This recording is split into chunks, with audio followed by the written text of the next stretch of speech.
And see if we have all the materials that we need to assess the children as we're going through this AAPS assessment on the fine motor area. Okay.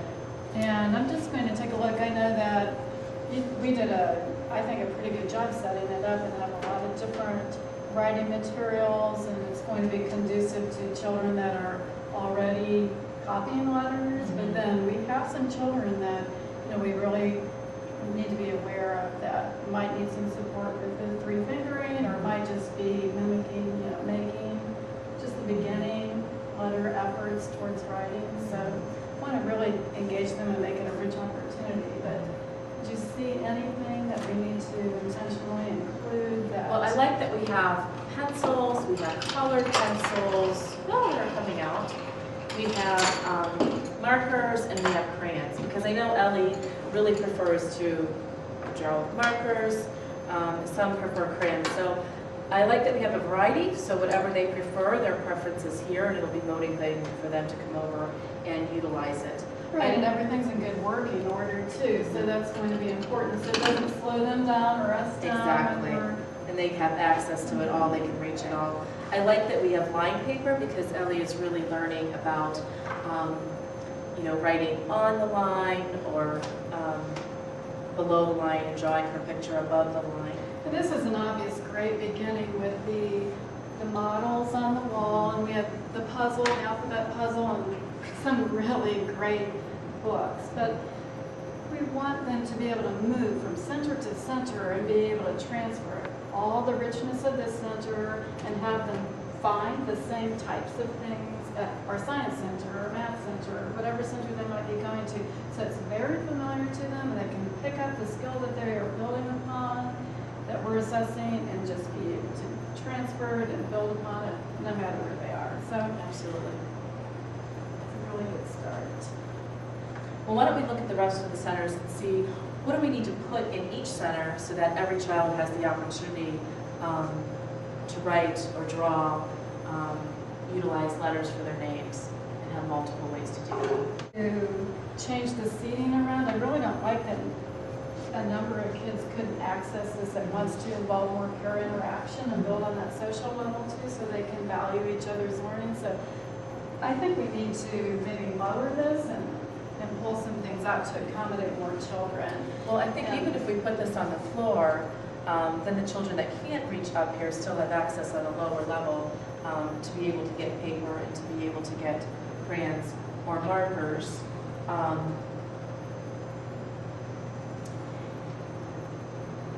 And I think for some children, what we need to be able to do is bring in maybe some adaptive devices too that will help them grasp the pencil or the marker in a format that works for them. Right, and to be sensitive to those same children that might not be able to reach. This is way too high. So I think that we need to really be mindful and change this up a little bit, because I can see some potential hazards, but I can see a lack of access to a lot of learners.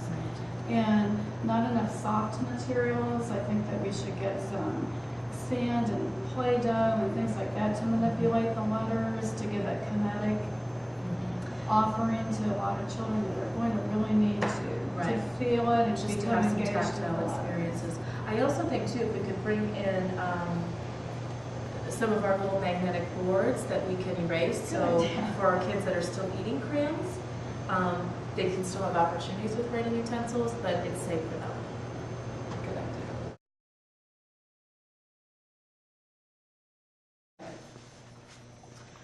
Well, I think our dramatic play area lends itself to a lot of writing for the children. Let's look and see what we have. Oh, absolutely. I was over here on Friday, and I was checklisting and assessing if we've done a pretty good job about getting some visuals for them, a lot of rich print, things that they're familiar with. And I noticed that they were starting to really build menus and go around and take each other's orders and use some of the things so they're practicing their writing. I just think that we need to have more. If you look around, I think there needs to be Let's see more what we space have. allotted toward lending itself to students Okay. wanting to pick up those markers or those Mhm. pencils and write those letters that they're so excited about and motivated about, and make it life meaning. You know, there's a telephone and calling and taking phone messages. I noticed Andrew the other day taking an order from a child that was sitting here and actually using, and he was using correct pencil grip, and I know that's one of the things we're assessing, and his fine motor, seems to be Yeah. really coming along. It is coming along. And Ellie likes to use these little order pads. Yeah. So she has these little order pads we can get some writing on. And again, we have a variety with pencils and markers. Again, we probably should bring in our little dry erase, or not dry erase, but our little magnetic boards for the little kids that these might not be suitable for right We now. have all these magnetic lockers over here, so we have some space that we can include, to really help those kids engage that aren't quite ready for that pencil and paper method, but are Right. so interested. I mean, you should see them Right. purposefully trying to, identify the letters and do some exciting work. They want to be a part Absolutely. of it. So all of that space that's a little lower, all the way going across, we could add, look, there's no magnetic letters up there right now. We could put magnetic menus there and just some crayons and just different things that would be more conducive for them. Well, the other day I saw Marcus come over and we have this little shopping list here and it has just the pictures on it. And so he was just taking the marker and circling it. And that was for him. He wasn't ready. He's not writing on his own yet.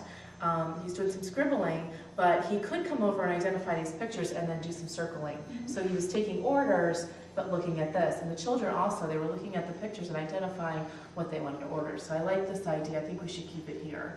And we have those foam sticky letters that they could use and manipulate, and they're real soft and colorful. We have a package, but I don't think we have them out yet, so let's remember to do that. Okay. We also have here the menus. Here are also little things for them to read and point to. And I know they like to look in here and pick out their letters, E or B for their first name. And just some blank paper here that gives them some nice opportunities for writing. We also have a chalkboard here too for some chalk, although I think we need to bring some more chalk over. So this is a nice, I like this because it's a low level for some kids. And they can have another opportunity. So if chalk's interesting to them that day, they have an opportunity to do that. And I like also for Marcus too that he can come over here and practice just taking some shapes apart and putting them back together and working on that, reaching and grasping some That things. will be good. We just need to include as many different types of things, opportunities to keep them interested and keep them engaged. And I know lower on the floor, we need to be mindful of some things that would be more accessible at their height.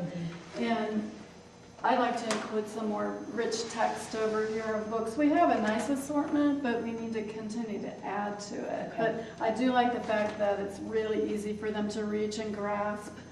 And over here, maybe we could put some other familiar pictures of them and their names. I see their names are missing from this area, but we have all of this space. And again, it would be really within their reach. Right, so if they're trying to write letters over here, they have a good model for writing their letters.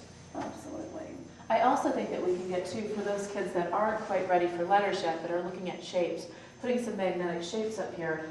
Maybe we can get some little metal cookie sheet where we can have some shapes and some letters there so that there's something interesting and at each child's level for them to go over and interact with.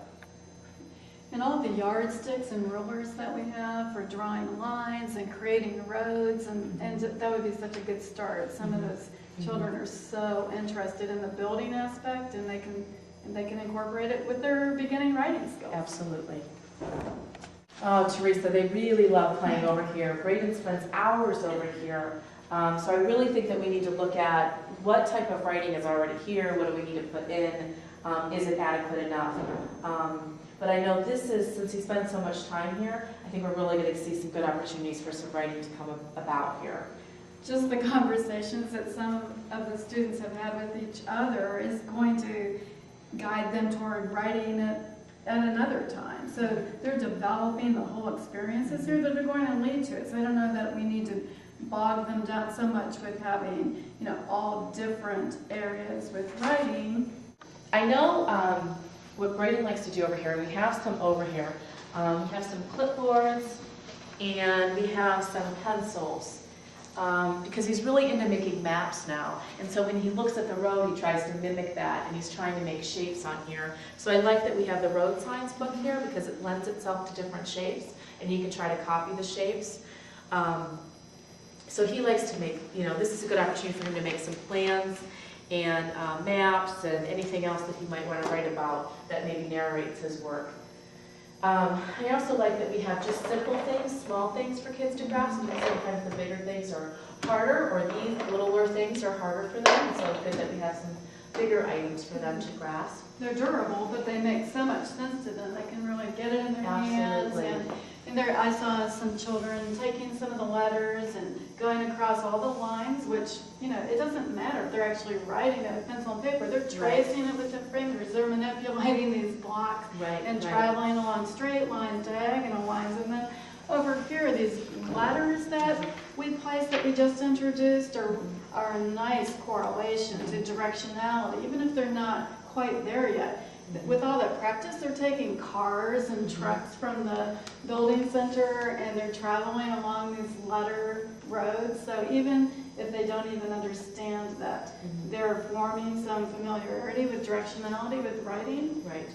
I see. They're engaged in it, and it's really going to start building for them. Absolutely. So it's so exciting. And the They're exposure and the experience, and they like to pull each other's letters out, as well as their own letter. So I really like what we've done over here at this center, because it's not so obvious as the writing center, where you have paper and different types of things, but it's the same kind of opportunities, but just in a totally different way. Well, and I like what we've done, and I think that we have given kids the opportunity to write on a lot of different things, and that we can save those papers as artifacts. And so once we've collected writing samples from their dramatic play possibly, and over here at the block play and at the writing center, we can collect all of those pieces of paper, and then we can look at them again, assess them, and then do some scoring for our APS.